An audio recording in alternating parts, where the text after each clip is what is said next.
అందరికీ నమస్కారం. ఈరోజు కథ ఏంటో విందామా? సురేష్ ఒక సాఫ్ట్వేర్ కంపెనీలో సాఫ్ట్వేర్ ఇంజనీర్గా పనిచేస్తున్నాడు. తన భార్య డెలివరీ కోసం పుట్టింటికి వెళ్ళింది. అప్పటిదాకా తాముంటున్న సింగిల్ బెడ్రూమ్ ఇంటిని ఖాళీ చేసి ఊరికి కొంచెం దూరంగా గేటెడ్ కమ్యూనిటీలో డబుల్ బెడ్రూమ్ ఇల్లు అద్దెకు తీసుకొని చేరాడు. తనే స్వయంగా వంట వండుకునేవాడు. ఆ రోజు ఆదివారం. బాల్కనీలో కూర్చొని కాఫీ తాగుతున్నాడు. ఆకుకూరలు ఆకుకూరలు అని కేక వినిపించింది. 65 ఏళ్ల వయసు గల ఒక ఆమె తలపై కూరల గంప పెట్టుకొని కనిపించింది. పిలిచాడు. కాస్త గంప దించయ్యా అంది ఆమె. పాలకూర కట్ట ఎంత అని అడిగాడు. 10 రూపాయలకు 3 అయ్యా అని చెప్పింది అవ్వ. మరీ అన్యాయం, బయట 5 ఇస్తున్నారు అన్నాడు కోపంగా. 4 తీసుకో నాయనా అని కట్టలు తీసింది అవ్వ. 10 రూపాయలు ఇచ్చాడు. గంప కాస్త పట్టయ్యా నా తల మీదకి అనింది అవ్వ, గంపను తన వైపు ఎత్తి పట్టుకుని. గంపను పైకి లేపుతూ 2 కట్టల పాలకూర తీసి ఇంట్లోకి విసిరాడు సురేష్. అమ్మయ్య, 10 రూపాయలుగా 6 కట్టలు వచ్చాయి అనుకున్నాడు సంతోషంగా. అవ్వ వెళ్ళిపోయింది. ఎంత ఆశో ఈ అవ్వకి, ఇవాళో రేపో చనిపోతూ కూడా ఇంకా డబ్బు మూటలు కడుతుంది అని ముసిముసిగా నవ్వుకున్నాడు.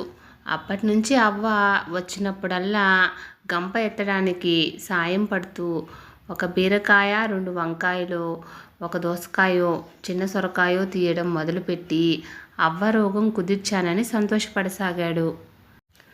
కొన్నాళ్ళ తర్వాత ఎప్పటిలాగే గంప పైకెత్తుతూ 2 కొత్తిమీర కట్టలు లేపేశాడు. అంతలోనే ఎవరిదో ఏడుపు వినిపించింది. 7 ఏళ్ల అమ్మాయి పుస్తకాల సంచిని మోస్తూ, నానమ్మ నన్ను స్కూల్ నుంచి పంపేశారు అని ఏడుస్తూ వచ్చింది. అవ్వ కంగారుగా, అయ్యో నా బిడ్డ, బాబు కాస్త గంప కిందకు దించినాయనా అంది సురేష్తో. ఏడవకమ్మా, నేనొచ్చి చెప్తాలే, రేపు ఫీజు కడతాలే నా తల్లే, ఇంటికి పోదాం పదా అన్నది పిల్లను వాటేసుకుని. ఆ పాప కళ్ళు తుడుస్తూ గుండెలకు హత్తుకుంది. సురేష్కి అర్థం కాలేదు. ఎవరి పిల్ల అని అడిగాడు అవ్వను. నా మనవరాలు బాబు, ఆడపిల్ల పుట్టిందని అల్లుడు నా కూతుర్ని వదిలేసి వెళ్ళిపోయాడు. చుట్టుపక్కల వారు సూటిపోటి మాటలు అంటుంటే తట్టుకోలేక కూతురు పురుగుల మందు మింగి చచ్చిపోయింది. మా ఆయన 3 ఏళ్ల బట్టి పక్షవాతం వచ్చి మంచం మీద ఉన్నాడు. ఈ నలుసును సాకడానికి చిల్లి గవ్వలేదు. ఎప్పుడూ బయటకు వచ్చి ఎరుగని నేను రోజు తెల్లవారుజామునే లేచి పొలాలకెళ్ళి 10 కిలోల కూరలు అప్పు మీద తీసుకొని మోస్తూ ఇల్లు తిరుగుతూ అమ్ముకుంటూ పైసా పైసా కూడబెట్టి దీన్ని చదివిస్తున్నా. మొన్న ఫీజు కట్టడానికి వెళ్తే 1000 రూపాయలు పెరిగిందని చెప్పారు.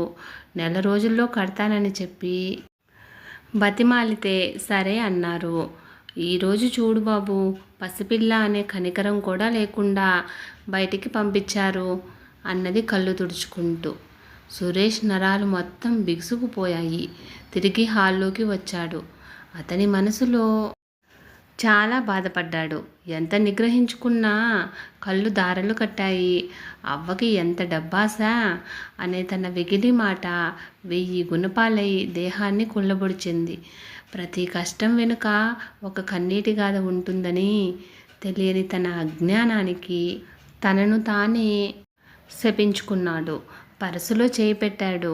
బయటకొచ్చి, అవ్వా ఈ 5000 తీసుకుని మనవరాలి ఫీజు కట్టే అన్నాడు బలవంతంగా అవ్వ చేతిని తీసుకుని.